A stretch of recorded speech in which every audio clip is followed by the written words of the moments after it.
Suppose you're having a conversation with a friend, a coworker, family member, and suppose they said something like, you know, you can't believe what the Bible has to say about Jesus because those books were all written by his followers. I mean, they were believers, and that makes them biased. What would you say to something like that? Well, try this. Suppose you witnessed a murder, happened right in front of you. You saw every gory detail. So when they catch the perpetrator and it comes time for the trial, you would be the prosecution's star witness. So there you are on the witness stand. Prosecuting attorney leads off, asks you to describe everything you saw, right? And then you are so convincing that the prosecuting attorney turns to the judge and says, Your Honor, the prosecution rests. His final question to you is, do you see the perpetrator anywhere in the courtroom? And you point to the defendant. That's the man. Prosecution's done. Now, it's the defense attorney's time for cross-examination. So he steps up to you, points to his client, the defendant, and says, Sir, do you believe my client is guilty? And you say, You're doggone right I do. So the defense attorney turns to the judge and says, Your Honor, the entire point of this trial is to determine the guilt or innocence of my client, and this man is convinced he's guilty before the trial has even begun. He is biased, and I demand that his testimony be thrown out of court. Would that work? Why not? Because he's not in the jury, right? He's on the witness stand. And there's a difference between a juror and a witness. See, when you have a belief before or in spite of any evidence, that's what you call a bias. But when you have a belief because of something that you've seen, that's called a conviction. And the writers of the New Testament made it very clear that the things they wrote about Jesus, they wrote because of what they saw, what they heard, what they touched, tasted, and felt. They made it very clear that they were eyewitnesses of all these things, and it was because of their convictions that they wrote them down. That's what made them believe what they witnessed. They wrote them down because they wanted us to believe as well.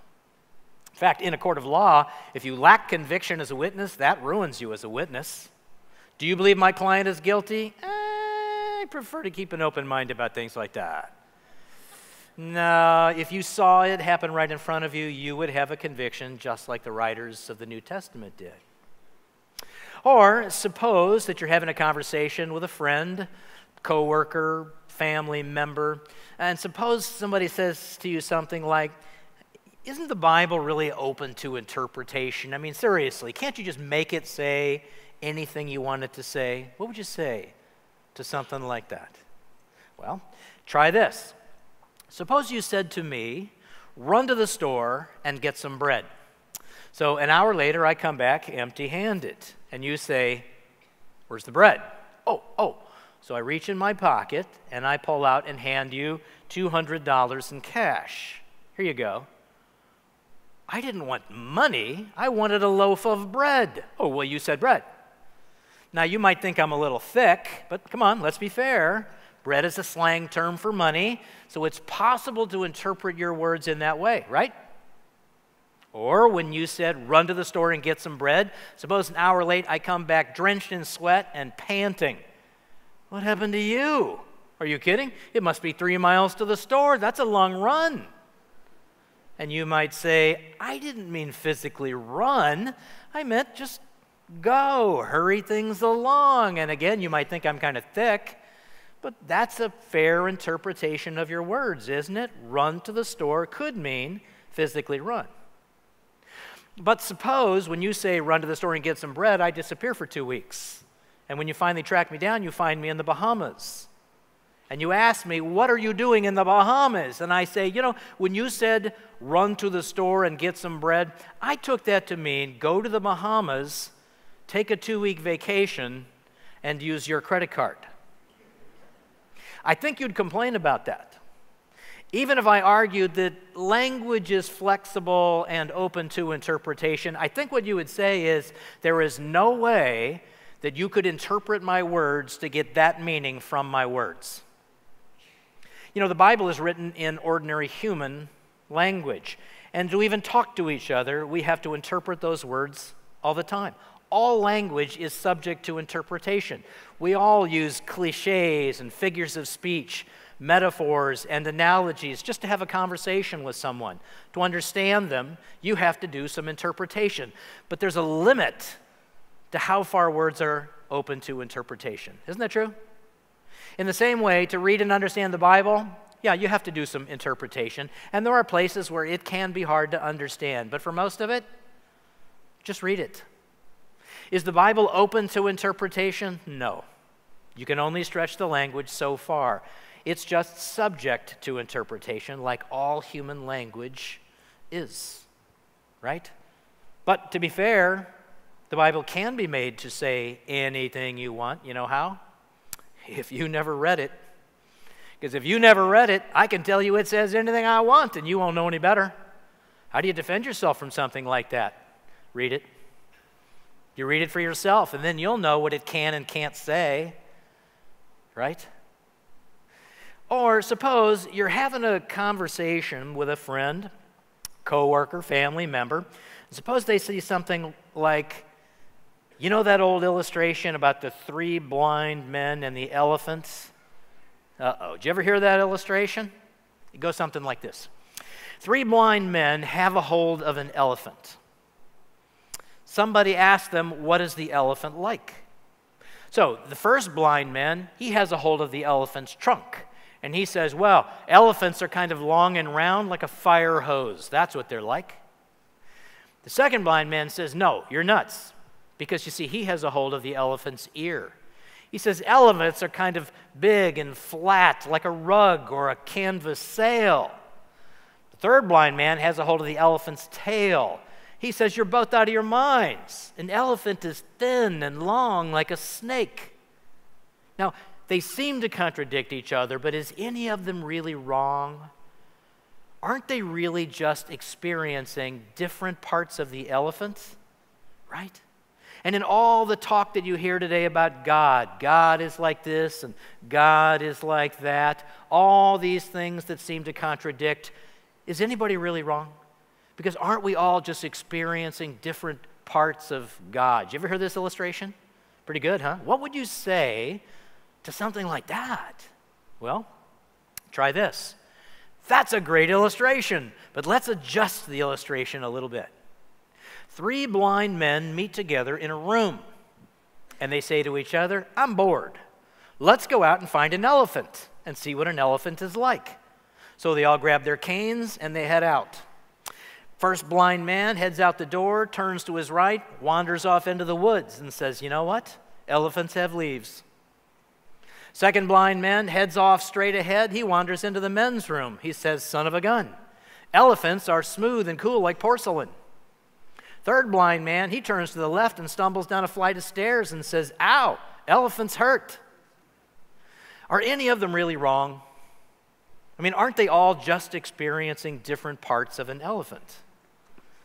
See, the problem with the first illustration is that it begins by assuming that the 3 blind men have a hold of an elephant.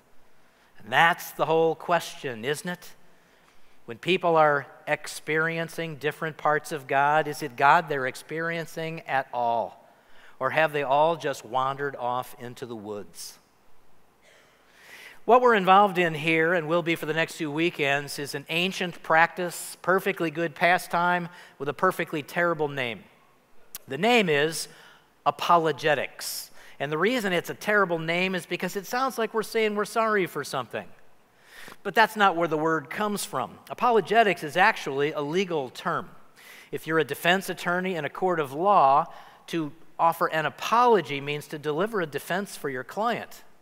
So historically, apologetics has been a study of defenses of the Christian faith. And we've been doing this for 2,000 years. Jesus practiced this with his disciples himself. So where does the Bible tell us that we're supposed to do this? Well, you find this in 1 Peter 3:15, because that's where it says, but in your hearts, revere Christ as Lord. Always be prepared to give an answer to everyone who asks you to give the reason for the hope that you have. So we're told to always be prepared to give an answer to everybody who asks us to explain the hope that we happen to have. This is apologetics. those answers, those reasons. And there's two ways that you can do apologetics. The first is the scholarly approach. You can memorize a whole collection of facts and statistics, all the information about ancient manuscripts and how many there are and dates and places. And if your mind works that way and you enjoy that, God bless you. Good for you. For the rest of us, there's a second way, and that's to learn some simple, practical, memorable illustrations like the three that I just gave you that you can use to capture apologetic ideas. Now, what's the benefit of learning illustrations instead of facts and statistics? Well, illustrations, they're great because you can use several without having the other person glaze over, right? Illustrations are stories, that's all they are. They're many stories. And so, for me, I've written 9 murder mysteries now, and friends have asked me, why would you write novels when you work in ministry? And I tell them, it's because stories can go places that sermons can't go, right? Did you ever notice that 2,000 years after Jesus lived, even atheists know some of his parables? We all know the stories of Jesus. Even people who never walk into a church know some of the stories of Jesus. Stories stick. If you ask them what was the context, what was Jesus teaching about that day, where was he, they'd have no clue. That's harder to remember, but stories stick. So ask Mike Lee, and he'll tell you that sometimes when it comes to teaching, the whole challenge of teaching is to find the illustration that captures the point. Because 10 years after you give a talk, somebody will walk up to you and say, you know, I remember you told the story about. But I've never had anybody walk up to me and say, hey, you used a 3-point outline and I remember all 3 points. They don't have a clue. They have no idea what I was talking about, but the story stuck. So if I can use the right story, the story that captures the point, I implanted the idea in their heads. You got the idea? So what we're going to do is talk through a series of simple illustrations, little mini stories that capture apologetic points. And along the way, I'll stop and give you a few tips about how to use them well. Fair enough? Fair enough. So, suppose you're talking with a friend, with a coworker, with a family member, and suppose they said to you, you know, if Jesus was really God like you people say, why didn't he just say so? What would you say to something like that? Well, try this. You know, if I wanted to claim to be the most powerful person in the United States, I might say, I am the president. But if I happened to be in England at the time, that would be a meaningless thing to say because they have no president. So I would change the way I'd say it there. In England, I might say, I am the prime minister. I guess I could say I am the queen, but that might leave the wrong impression. Now, if I took a trip over to Austria or to Germany, I wouldn't claim to be the prime minister. That would mean nothing to them there. I would say I am the chancellor. And if I happened to be in Kuwait, I would say I am the emir. And if I was a Jew living 2,000 years ago, I would say I am, and that's all I would say. Now, what you might say to this person is, hey, did you see Exodus when it came out? Did you see that movie? Fantastic effects. Or did you ever see Prince of Egypt, that animation? Or did you ever see the 10 Commandments? If you're as old as me, if they look like they're that old, that's the one you want to ask. Did you ever see the 10 Commandments? Charlton Heston. Charlton Heston actually was Moses. If you've seen any of those movies, you might say, then you know the basic story of Moses, right? Israelites were enslaved by the Egyptians for 400 years. God decides to deliver them by sending Moses. So Moses has the job of going to the Israelites and saying, hey, God just sent me to lead you out of slavery. Follow me. Now, Moses is a little insecure about this because he's got to explain to the Israelites, without God present, who it is who sent him, right? So he asks a very reasonable question. Whom shall I say sent me? What Moses is asking God is, I need a name. You sent me to do some hard business. I need a business card. Whom shall I say sent me? What is your name? Now that's an interesting challenge, isn't it? God choosing a name for himself. Because if you've got kids, you've been through that process of naming a child. And it's not an easy thing to do, is it? If you're single or don't have kids yet, can I just explain how the process will go? Step one, you cross off all the names of all the old boyfriends and girlfriends. Or at least you better, because you don't want that coming out 10 years into the marriage, right? Second thing that you do is you take a good long look at your last name and you cross off all the names that you can't use because of your last name. So my last name is Downs. So we crossed off the list Mark. Mark Downs, the discount kid. Ben Downs, the humble kid. Neil Downs, the spiritual kid. There's all kinds of Downses that we're never going to see the light of day, right? You cross all those off. Then, because you're churchgoers, you start considering biblical names. But Matthew, Mark, Luke, and John, they're too common. So in desperation, you find yourself looking at Oholibama, Tiglath-Pileser III. I mean, you're that desperate finally, right? So we go through this endless process, and for our firstborn, guess what we come up with? Tom. Tom. Yeah, that's like standing in line in Starbucks for an hour and ordering coffee, right? And I'll never forget day one. Joy's in the hospital holding little Tommy in her arms, and she's got this look on her face while she's looking at him. I said, "What's the matter?" She said, "Well, he just doesn't look like a Tom." I said, "Of course he doesn't look like a Tom. He looks like Winston Churchill." All babies look like Winston Churchill. And when we get old, we look like Winston Churchill again. We can't name everybody Winnie. But the point is, we want names to fit. Isn't that true? So we've got a little 20-pound cockapoo at home named Bailey. I wanted to name her Viper. Wouldn't that be great? That way I could open out the back door and go, "Yo, Viper!" And then look at the looks on the neighbors' faces when this 20-pound cockapoo came running up, But I was overruled by my wife. That's why women were invented, by the way. We want names to fit.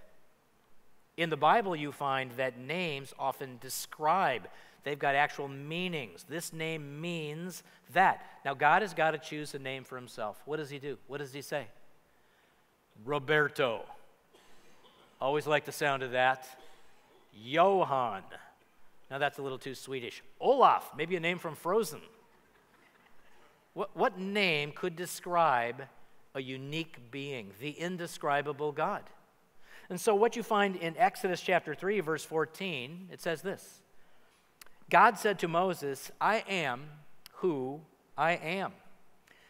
This is what you are to say to the Israelites, I am has sent me to you." Now that little Hebrew expression, I am who I am, sometimes it's translated, I am that I am, or even I am what I am. That's represented by the Hebrew letters Y, H, W, and H. No vowels in Hebrew. So you throw a few vowels in so you can pronounce it, and it comes out Yahweh.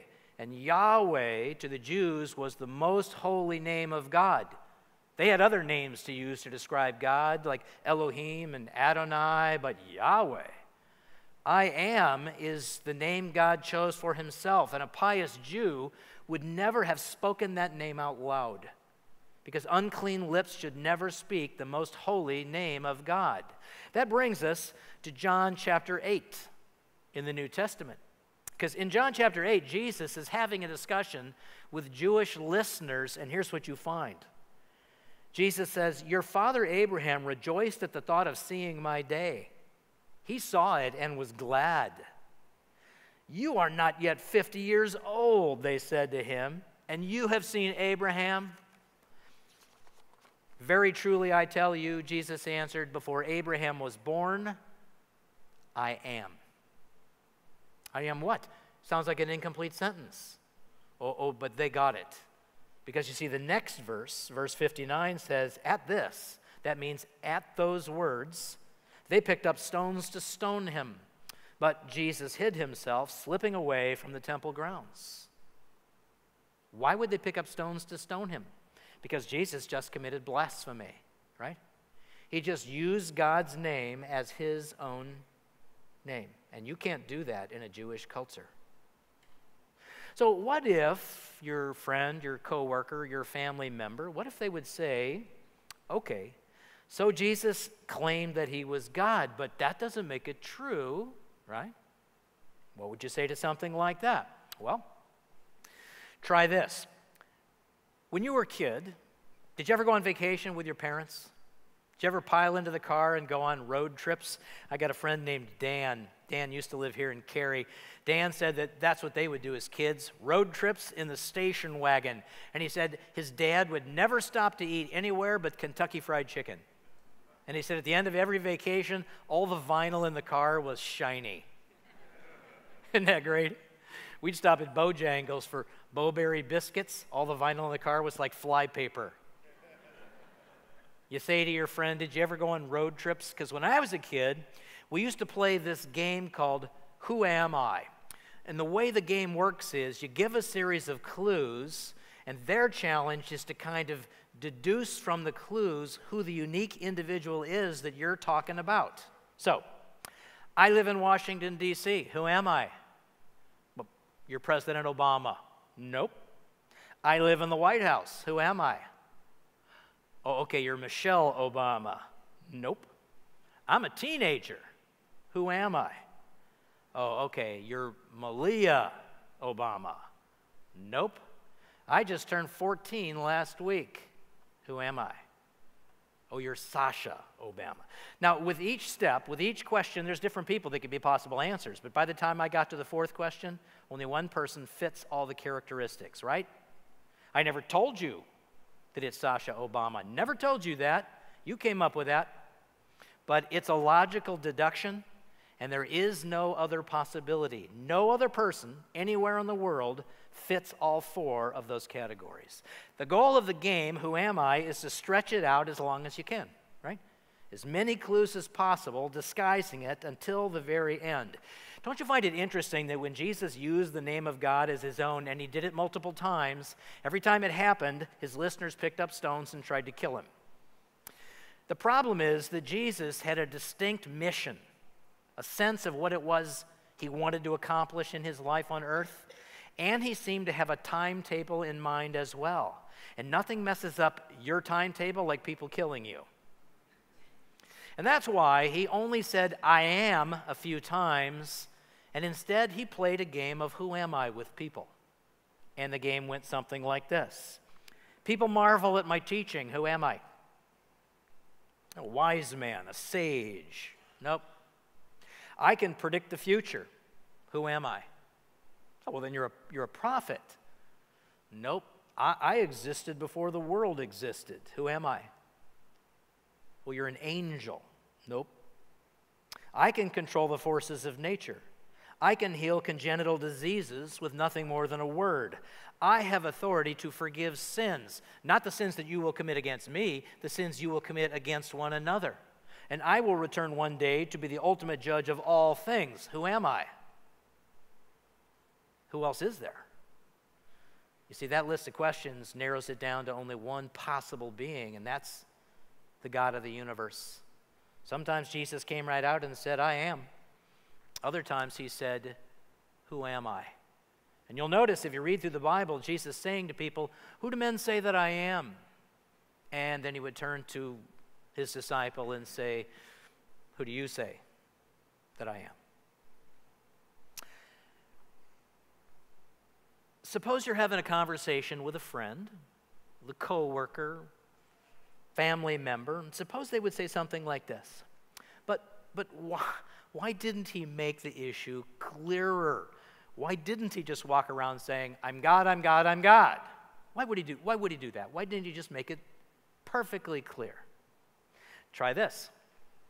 There's a movie that came out, an old movie. By the way, the definition of an old movie, 3 years old or older. Well, this is a real old movie. It came out in 1980. It was called Ordinary People. It was directed by Robert Redford. It was starring Donald Sutherland, Mary Tyler Moore, and a very young Timothy Hutton. The movie Ordinary People was taken from a novel by the same name. It was written by Judith Guest. It's the story, really, of two brothers. Timothy Hutton played the younger brother. His name was Conrad. Conrad had an older brother that he absolutely idolized. And so one day the two brothers decided to disobey. They lived near Chicago, and they took the family's sailboat out on Lake Michigan in bad weather. Turned into a storm, sailboat capsized. Conrad, Timothy Hutton, was a stronger swimmer than his older brother, so his older brother drowned. Conrad survives. So the movie Ordinary People is really the account of how this entire family struggles with grief, especially Conrad, who now has to see a psychiatrist played by Judd Hirsch once a week from then on. And we see several of these encounters between Conrad and the psychiatrist, and every week the psychiatrist gives him question after question, and Conrad is getting more and more frustrated because he can't understand what this is all about. He can't understand where this is all going, but he is struggling with his grief. It's tearing him apart.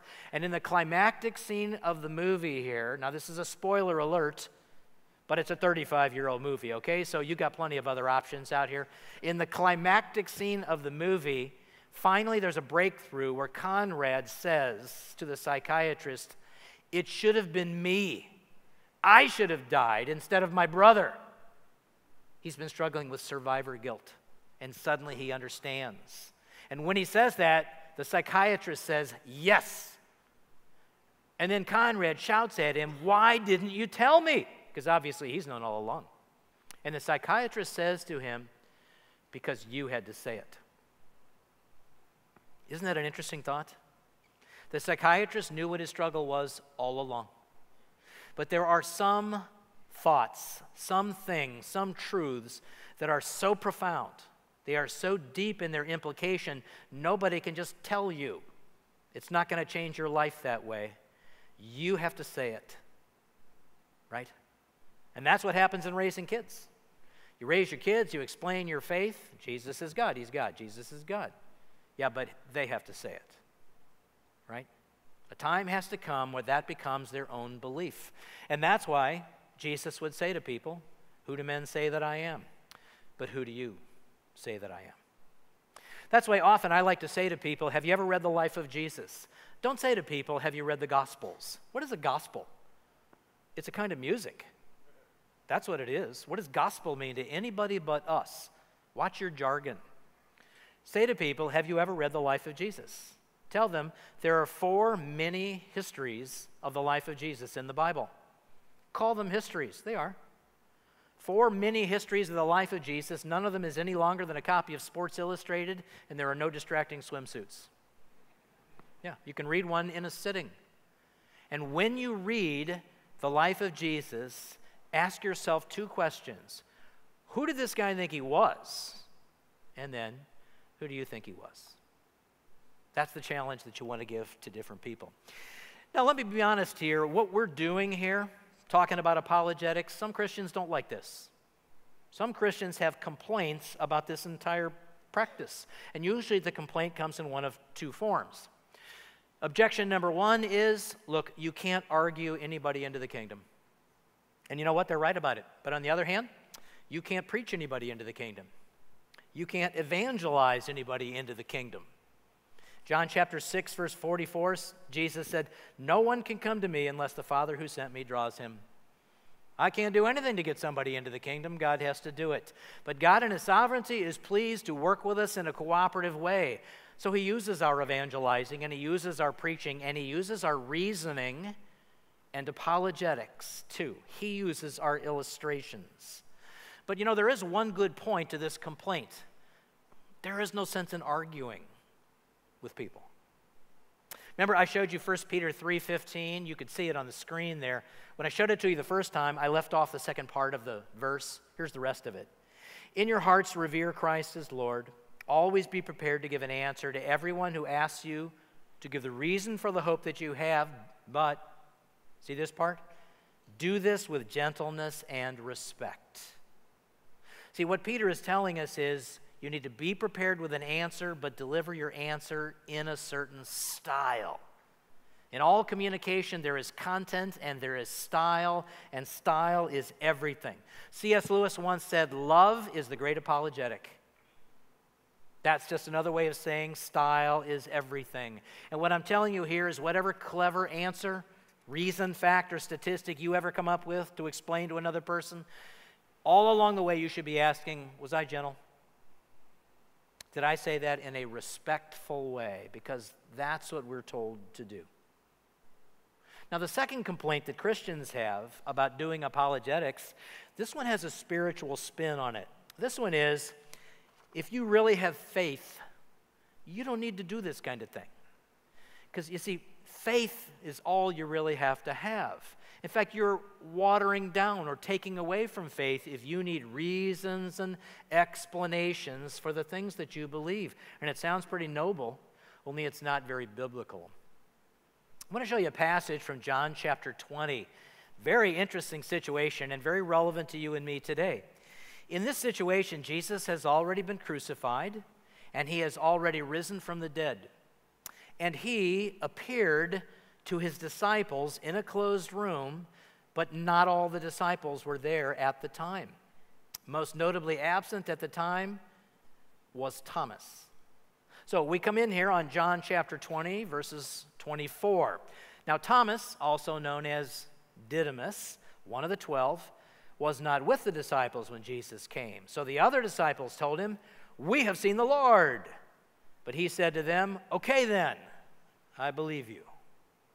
No, actually, he said to them, "Unless I see the nail marks in his hands and put my finger where the nails were and put my hand into his side, I will not believe." Now, it's from this passage, by the way, that Thomas gets his name Doubting Thomas, which I don't think is a fair name because you don't find it in the Bible. And I don't think we should call him Doubting Thomas unless Jesus called him Doubting Thomas. And Jesus didn't. Because here's where it goes from there. A week later, his disciples were in the house again, and Thomas was with them. Though the doors were locked, Jesus came and stood among them and said, "Peace be with you." And you can imagine Thomas thinking, busted. Uh-oh. Because this is the perfect place for Jesus to criticize him, isn't it? Can't you imagine Jesus saying to him, "O ye of little faith. Oh, really, you need to see my wounds. You need to stick your hand into my wounds." And by the way, Thomas's standards for evidence were pretty doggone high, don't you think? He not only said, "I got to see Jesus," he said, "I got to see his wounds." Because you could have a clone. You could have a Jesus look-alike. I got to know this is the guy that was hanging on the cross. Oh, and you know what? There are special effects. Somebody drips a little blood in the back of his hand and says, "Yeah, see that? I'm going to stick my finger in the hole in his hand. I'm going to put my hand in the hole in his side." That's a little personal, don't you think? Thomas said, "That's my standard for evidence, and if you're not going to give me that, I'm not going to believe." But Jesus never criticizes him for asking for evidence, does he? Because here's what happens next. Then he, Jesus, said to Thomas, "Put your finger here. See my hands. Reach out your hand and put it into my side. Stop doubting and believe." And Thomas said to him, "My Lord and my God." And then Jesus told him, "Because you have seen me, you have believed. Blessed are those who have not seen and yet have believed." That last line, "Blessed are those who have not seen and yet have believed," that's a nod to you and me. That's Jesus winking at the camera, isn't it? Because what Jesus was saying is, Thomas, you needed evidence. Here, I'll give you the evidence. But 5 minutes ago, you were in a position where you needed to believe in me because of the testimony of other people. Ironically, you got your evidence, but all the people that come after you, they're going to have to believe because of the testimony of people like you. And faith is never easy. Belief always comes hard. Blessed are those who have not seen and yet have believed. Jesus never criticized Thomas for asking hard questions or wanting evidence. And what I'm trying to tell you is we don't just do apologetics for unbelievers who need to be convinced. We need to do apologetics for us. We need to do it too. I think there are two tragic things that can happen to a church that can be fatal to a church. The first is when our church becomes a place where no one can struggle. You can't be having problems in your marriage. You can't be struggling with your kids. You can't be struggling with an addiction. Oh, no. When you come here, you need to put a smile on your face, dress up, and pretend that everything's fine. Everything's good in your life. You need to be a pretender. See, that's fatal to a church because the church is a place where we're supposed to be encouraging. We're supposed to be helping each other, bearing one another's burdens. And we can't be doing that for each other, meeting actual needs, if you're pretending that things are going better in your life than they actually are. Often in a church, there is so much pressure to pretend that nothing ever actually happens. The second fatality for a church is when you can't ask your hard questions. Aren't you a thinking person? Aren't you a reflective person? Don't you have questions about the Bible and where it came from and how it was put together? Don't you ever read passages and think, how can that be so? I don't know. But there's always a voice inside our heads that says, no. You just need to have faith there. Thomas would say, I'm going to stick my finger in somebody's hand. I need to put my hand in somebody's side. I need a reason. If I'm going to believe, I need evidence. And you know what Jesus would say to you when you start asking those hard, awkward questions? He would say, stick your hand in my side. Ask your hard question, and then stop doubting and believe instead. Church has to be a place where you can ask your hard question, right? Instead of pretending that we already know all the answers or have so much faith that we don't have any questions at all. And you know who needs this most? Our kids. Oh yeah, because when we're raising kids in church, our kids have got to be able to ask those hard and awkward questions. Where'd the Bible come from, and how did these books get in there? And that looks like a contradiction, is it? How do you explain that? Are there any mistakes? How do we know it's not like the telephone game where it just got passed on and on and on until it was filled with error? Your kids need to ask those questions now, because you know what? When they get out of the church and they go off to college or service or wherever, other people are going to introduce them to those questions and come up with their own answers. And if they've had no exposure to them, that can be overwhelming. We have got to be practicing with our kids inoculation theory. This is the place we need to bring up the hard questions so they can hear the fact that there are answers. But what if somebody asks a really, really, really tough question that I don't know the answer to? I'm going to teach you the most important apologetic answer you'll ever learn. This is so valuable that I want you to memorize it so you can use it too, and I'll show it to you on the screen. I don't know. God never asked you to be a scholar. Maybe you're wired that way, but that's not a requirement. If you don't know the answer, tell them you don't know, because the odds are when you're faking it, they know you're faking it. Just tell them, I don't know. I don't know. That one's over my pay grade. But then add these words. I don't know, but I know someone who does. Then call Jason, because Jason knows everything. Call Mike or somebody else on the pastoral staff and ask them that question. And you know, the odds are they might say, I don't know either. Then they'll get on the phone and call up a seminary professor, and somewhere, somebody down the line, they know the answer. Don't panic. We've been doing apologetic for 2,000 years, and it would be almost impossible for you to come up with a question that no one has asked and answered convincingly a long time ago. There is only one impossible question, and it's the one that never gets asked. Don't let doubt become a cancer. And that's what it becomes when you squelch the hard questions you've got. So we're going to continue next week and the week after talking about illustrations to use with other people and on ourselves about the difficult things in our faith. Fair enough? All right, let me say a prayer for us. Thank you, Father God, that you welcome our questions and that you're not embarrassed or surprised by our doubt. And I know you'd say to each of us, here's the evidence. Now, don't be doubting, be believing. Lord, we want to be believing. Help us each to address those things that plague us. Give us the answers that we need. Strengthen our faith. We love you. We thank you. We pray in Christ's name. Amen.